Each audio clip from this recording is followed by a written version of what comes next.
Hey guys, good morning.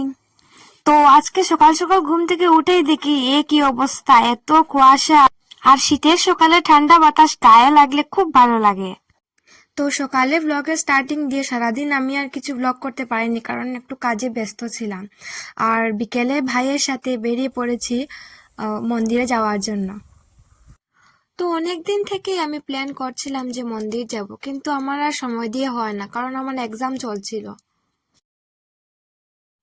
তো প্রথমে আমরা গেলাম হনুমান মন্দিরে। সেখানে গিয়ে আমরা ঠাকুর প্রণাম করলাম। তারপর তোমাদেরকে মন্দির দেখানোর জন্য ভিডিওর ক্লিপ নিয়েছি কয়েকটা। তো তোমরা এখানে দেখতেই পাচ্ছ হনুমান মন্দিরের সামনের ভিউ। এই যে সামনে দেখতে পাচ্ছ হনুমানজি। আর এখানে গণেশ ঠাকুরও আছেন, রাম লক্ষ্মণও আছেন। তোমরা দেখতে পাবে, আমি দেখাচ্ছি ভিডিওর মধ্যে। আর মন্দিরে আসলে আলাদাই একটা শান্তি লাগে। যতই আমাদের মনে দুঃখ থাকুক বা আমাদের মন খারাপ থাকুক, কিন্তু মন্দিরে আসার পর মনটা ভালো হয়ে যায়, যেন সবকিছু ভালো হচ্ছে। তো এখানে একটু সময় বসে আমরা আবার আরেকটি মন্দিরে যাওয়ার জন্য রওনা হই। গলা একটু কিরকম হয়ে গেছে। ভাইয়ের সাথে যাই। তারপর সেখানে গিয়ে আমরা একটু সময় বসি। আর গাইস, এখানে আমার চুলের অবস্থা দেখে কিছু বলবে না তোমরা, ঠিক আছে? কারণ স্কুটির বাতাসের জন্য আমার চুল এলোমেলো হয়ে গেছে। তারপর আমরা ভাই বোন মিলে গেলাম মেলায়। সেখানে গিয়ে আমরা অনেকগুলো রাইড দেখেছি।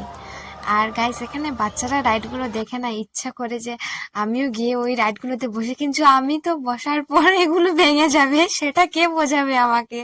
তো আমার ভাইকে আমি বলছি যে ওই রাইডটার উপর যদি আমি যেতে পারতাম, যদি আমি এখান থেকে স্লাইড হয়ে নিচে নামতে পারতাম, তাহলে খুব মজা হতো।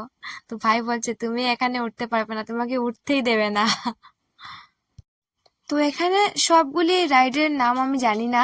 তো এই যে রাইড তোমরা দেখতে পাচ্ছ, এটার উপর আমি আগে 3-4 বার বসেছি, বাট এই রাইডগুলোর উপর বসার পর আমার মাথা ঘুরায়। কেন জানি না, আমি খুব বেশি চিৎকার করি। আর গাইস, এখানে দেখতে পাচ্ছ একটা রাইডের মধ্যে কত সুন্দর কিউট গণেশ ঠাকুর। তারপর একটু কসমেটিক্সের দোকানে গেলাম, সেখানে গিয়ে একটু ইয়াররিংস দেখলাম, তারপর ক্লাচার্স দেখলাম। আর 2-3টে ক্লাচার্স কিনলাম, একটা চেক কিনলাম। তারপর ভাই বোন মিলে মোমো খেয়ে বাড়ির জন্য রওনা হলাম। তো গাইস, আজকের এই ভিডিওটা যদি তোমাদের ভালো লেগে থাকে তাহলে অবশ্যই লাইক কমেন্ট করবে, আর আমাকে তোমরা জানাবে যে ভিডিওটি ভালো লেগেছে কিনা। সো থ্যাংক ইউ গাইস আমার ভিডিওটা দেখার জন্য, এন্ড টাটা।